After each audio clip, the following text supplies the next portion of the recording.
पूरे भारत में तीसरा चरण लागू कर दिया गया है। यह है 3 मई के बाद आप देख सकते हैं किस तरह से इंदौर की पुलिस स्ट्रिक्ट हो गई है, किस तरह से वो लोगों को चेकिंग कर पनिशमेंट दे रही है और किस तरह से अभी हम मौजूद है मधु मिलन चौराहे पे। वहां का आपको दृश्य नजर आ रहा है हमारे कैमरे से कि किस तरह से चेकिंग लगातार चल रही है। कुछ लोग यहाँ पर दवाई का पर्चा लेके निकल रहे हैं, कुछ लोग बहाने दे के यहाँ से निकल रहे हैं। आइए बात करते हैं गौलटोली थाने के थाना प्रभारी वीएस नागर जी से कि किस तरह से वो उनका मैनेजमेंट, उनके जवान कड़ी धूप में भी लगे हैं और अपना धर्म निभा रहे हैं। सर बताइए किस तरह का एटमॉस्फेयर अब दिख रहा है, 3rd चरण लागू हो चुका है, उसके बाद किस तरह का आप लोग स्ट्रिक्टनेस का ऑर्डर आपको आया और किस तरह से अब आप मैनेजमेंट यहाँ कर रहे हैं? स्ट्रिक्टनेस के ऑर्डर तो खैर हम लोग को जिस दिन से लॉकडाउन स्टार्ट हुआ था उसी दिन से थे, लेकिन चूंकि यहाँ मधु मिलन चौराहा जो हमारा सबसे व्यस्तम चौराहा है, इसी के पास दवा बाजार है और एमवाई अस्पताल है, तो अधिकांश लोग इलाज के नाम पर और दवाइयों के नाम पर यहाँ पर घूमते थे। और चूंकि ये ऐसा शब्द रहता है कि बीमार को लेके जा रहे हैं या दवाइयाँ लेने जा रहे हैं, तो हम लोग थोड़ा सा लीनियंसी दिखा देते थे। लेकिन अभी जब ये 2य और 3य चरण चला है, इसमें अधिकारियों के द्वारा ये निर्देश प्राप्त हुए कि जो मतलब किसी भी दवाई को लेकर एक आदमी भी घर तक आ सकता है, तो उसके लिए 2 लोगों को जाने की आवश्यकता नहीं है। तो उन चीजों पर भी हम फोकस करके इस बार काम कर रहे हैं। सर आपका एरिया भी कंटेनमेंट एरिया है, वहां पर आप डेली जाकर वहां के लोगों को, क्वारंटाइन किए लोगों को मोटिवेट कर रहे हैं। किस तरह का एक बड़ा वो है आपके लिए कि किस तरह से आप मैनेज कर रहे हैं? एक बहुत बड़ा कर्तव्य आप निभा रहे हैं कि क्वारंटाइन एरिया में भी ड्यूटी कर रहे हैं, फिर चेकिंगों में भी लगातार आप रह रहे हैं, तो किस तरह से आपका मैनेजमेंट सब जगह लगा हुआ है? जी, ये हम लोग के आईजी साहब, डीआईजी साहब और एसपी साहब के निर्देशों के अनुसार जो भी ड्यूटियां चल रही हैं थानों की और फील्ड की, ये 2 पालियों में चल रही हैं। तो इसमें स्टाफ को बराबर आराम भी मिल रहा है और अगले दिन जब वो ड्यूटी पर अपने समय पर आते हैं तो एक स्फूर्ति और एक ऊर्जा के साथ नौकरी करते हैं। क्वारंटाइन एरिया में हमारे 8 होटल हैं, जिसमें 6 होटल एक स्थान पे हैं, 2 होटल अलग स्थान पे हैं। तो इस पे हम लोगों को रेडियो और बटालियन से भी स्टाफ मिला है, जहां शिफ्टों में नौकरियां चल रही हैं। चूंकि आपने सुना होगा या आपने भी जानकारी में आया होगा कि कई क्वारंटाइन एरिया से कुछ लोग जो पॉजिटिव थे या जो अंडर प्रोसेस थे, तो वो लोग भी भागे हैं। तो उनकी सुरक्षा के लिए यहाँ पे निरंतर 24 घंटे हमारे थाने का स्टाफ और जो उपलब्ध बल है रेडियो का और बटालियंस का, वो लगातार ड्यूटियां कर रहा है। और जो एक पॉजिटिव का जो घर है जहाँ पे जिनको होम क्वारंटाइन किया है, उसको भी चारों तरफ बैरिकेटिंग करके और वहां भी और नियमित भ्रमण हम लोग करते रहते हैं। हमारे वरिष्ठ अधिकारी आते हैं, एडीएम साहब, एसडीएम साहब, एडिशनल एसपी साहब, सीएसपी मैडम, तहसीलदार साहब, हम लोग सब मिलकर संयुक्त, और थाना प्रभारी जो हमारे सर्किल के संयुक्तागंज थाना है, पलासिया थाना है, तो हम लोग तीनों टीआईज मिलकर भी एक दूसरे के थाना क्षेत्रों में फ्लैग मार्च निकालते हैं और पीएस सिस्टम के थ्रू हम लोग जनता से आह्वान करते हैं और उनको नई नई जानकारियां बताते हैं और कि कैसे सफाई रखना है, कैसे हाथ धोना है, मास्क पहनना है, अति आवश्यक कार्य पड़े, आपको दवाई की आवश्यकता है तो जो आपका नजदीकी स्टोर है वहां से जाकर लें, नहीं मिलती है तभी तवा बजा रहे हैं। 2 पहिया वाहनों और 4 पहिया वाहनों का कम से कम उपयोग करें, पैदल जा सकते हैं तो पैदल जाएं,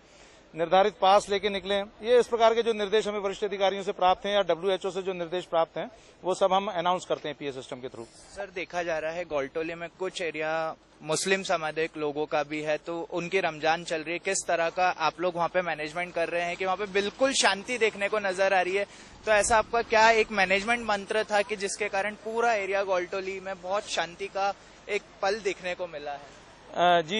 ये मतलब हमारे लिए गर्व की भी बात है, क्योंकि वहां पर एक करीम करके हैं तो जिनका कोरोना पॉजिटिव आया था, जिनको अस्पताल गोकुलदास में शिफ्ट कर दिया गया था, उनके परिवार के 4 लोग हैं, उनको होम क्वारंटाइन कर दिया है। और उनका जो बेटा जो घर पे होम क्वारंटाइन है, उससे मैं दिन में 2 बार रोजाना मोबाइल से बात करता हूं। चारों तरफ से बैरिकेटिंग लगा दी गई है और एक छोटा स्थान छोड़ दिया गया है कि जहां से वो दैनिक वस्तुएं जो हैं, एक जैसे दूध वाला आता है तो बाहर खड़ा हो जाता है, एक फिजिकल डिस्टेंस बनाकर अंदर सभी लोग खड़े हो जाते हैं, हमारा बल भी खड़ा रहता है, सबको दूध बंटवा दिया जाता है। और अगर जैसे इनको कोई आवश्यकता रहती है किसी चीज की, चूंकि अभी इनके मुहर्रम चल रहे हैं, तो इनको बता दिया है कि एक राजा नाम के एक व्यक्ति हैं वहीं बांदा कंपाउंड के रहने वाले, जो नगर सुरक्षा समिति के भी हमारे वो हैं, तो इनको बता रखा है कि आप दिन भर में पूरी लिस्ट बना लीजिए और एक बार में आप जाइए। कर्फ्यू पास मैंने उनको शुरू से दे रखा है, तो सारा सामान एकत्रित करके आवश्यक वस्तुएं जो भी रहती हैं, दवाइयां या जो भी उपलब्ध होती हैं, तो वो लाके और वो फिर उनको एक निश्चित स्थान पे दे देते हैं और वो होम डोर टू डोर जाकर उनको सबको मिल जाता है सामान। सर जैसे देखा जा रहा है कुछ कांग्रेस के कुछ बीजेपी के वाहन यहाँ से निकल रहे हैं, तो सर किस तरह का एक प्रॉब्लम आपको फेस हो रही है? क्योंकि हमेशा ऐसा होता है कि पुलिस तो अपना फर्ज निभाती है कि कई बड़े नेता, कई मंत्री, कई विधायक अपने वालों को पास दे रहे हैं, तो किस तरह से आप इन लोगों को ऑपरेट कर रहे हैं, किस तरह से इनके ऊपर एक्शन ले रहे हैं? नहीं, अब हम लोग को हम तो सिर्फ जो भी वाहन आते हैं, चाहे प्राइवेट वाहन हो चाहे शासकीय वाहन हो, कुछ प्राइवेट वाहनों में भी मतलब उनको अधिकृत करके शासकीय कार्य में जो दैनिक वस्तुएं होती हैं, जैसे दवाइयां वितरण या भोजन सामग्री का वितरण या अन्य आवश्यक वस्तुओं का जो वितरण हो रहा है, तो माननीय कलेक्टर साहब के द्वारा और उनके जो अधीनस्थ लोग हैं, हम लोगों ने जो अधिकृत कहे हैं वाहन, तो उन पे निर्धारित जो जारी किए गया पास है वैध रूप से, तो वो हम उसको देखते हैं। और उसके अलावा जैसे हम लोग पाते हैं कि इसके पास पास नहीं और अनावश्यक घूम रहा है, जैसे अभी पिछले हम लोग कारें भी जब्त कर रहे हैं, 4 व्हीलर भी जब्त कर रहे हैं, 2 व्हीलर भी जब्त कर रहे हैं, और 188 की कार्रवाई जो वैधानिक कार्रवाई होती है वो करके वाहन जब्त करके हम थाने में खड़ा कर रहे हैं। अभी अरे इंदौर गौलटोली थाना प्रभारी वीएस नागर जी से, आइए अब बात करते हैं, उन्हीं के साथ चेकिंग में लगे हैं ट्रैफिक व्यवस्था के भी कुछ जवान। आइए देखिए किस तरह का आप कभी 188, 144 जो धाराएं लगी है उसका उल्लंघन करके घर से निकल रहे हैं, तो किस तरह का पनिशमेंट आपको यहाँ पर देखने को मिल रही है, या ऐसा आपके साथ भी हो सकता है यदि आप बिना कोई कारण से घर से निकले हैं? यहाँ पे मौजूद है ट्रैफिक के सूबेदार राजू भैया जी, आइए उनसे बात करते हैं। भैया किस तरह का मैनेजमेंट आपने थाना गौलटोली के साथ अपना ट्रैफिक मैनेजमेंट भी किस तरह से लगा रखा है? जैसे कि अभी मालूम पड़ा कि अपना इंदौर रेड जोन में है और शायद आगे तक बढ़ गया है, इस प्रकार से हम चेकिंग छोटी गौलटोली थाना प्रभारी श्रीमान नागर साहब के मार्गदर्शन में चेकिंग पॉइंट लगा रखे। जो बिना बात घूम रहे हैं उन्हें हम पकड़ रहे हैं और उनसे जो भी जैसे उठक बैठक लगवाना है या थोड़ा उनको धूप में खड़ा रखते हैं, इस प्रकार से उनको दंडित करके हम और समझा के छोड़ रहे हैं। और जो लीगल व्यक्ति हैं जो आए हैं जिनको वास्तविक काम है तो हम छोड़ रहे हैं। बीच में आपकी बात काटूंगा, मैं ये क्वेश्चन आपसे पूछना चाहता हूँ कि यहाँ पे दवा बाजार पास में है,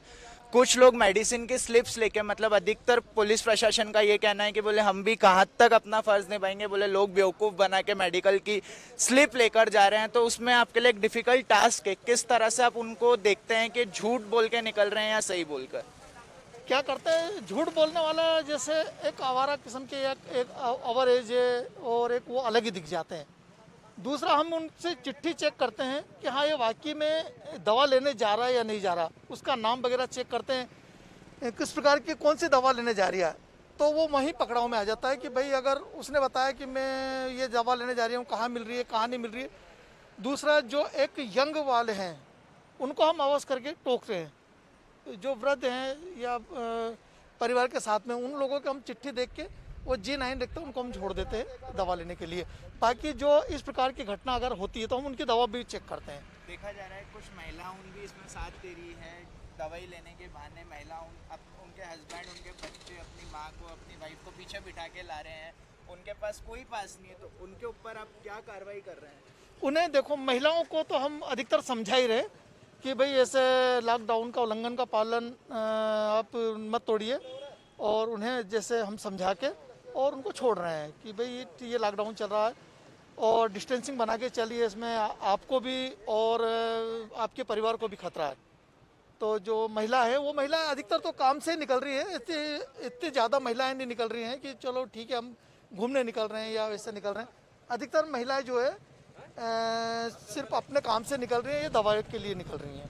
अभी हमने बात करी ट्रैफिक सूबेदार जो यहाँ मौजूद है, ट्रैफिक की पूरी टीम यहाँ मौजूद है। हमने उनमें से एक इंसान राजू जी से बात करी, उनका कहना है कि गौलटोली टीआई नागर साहब के साथ वो डेली सुबह से शाम तक यहाँ अपना फर्ज निभा रहे हैं। आम लोगों से खबरबार न्यूज़ के माध्यम से हमारा यही कहना बन रहा है, लॉकडाउन सिर्फ 17 मई तक बढ़ाया गया है। इतने दिनों से आप घर बैठ के भी देखा है कि जो माहौल क्रिएट हो रहा है उससे आप बचे हैं, कोरोना में डिक्रीज अंक आपको नज़र आ रहे हैं।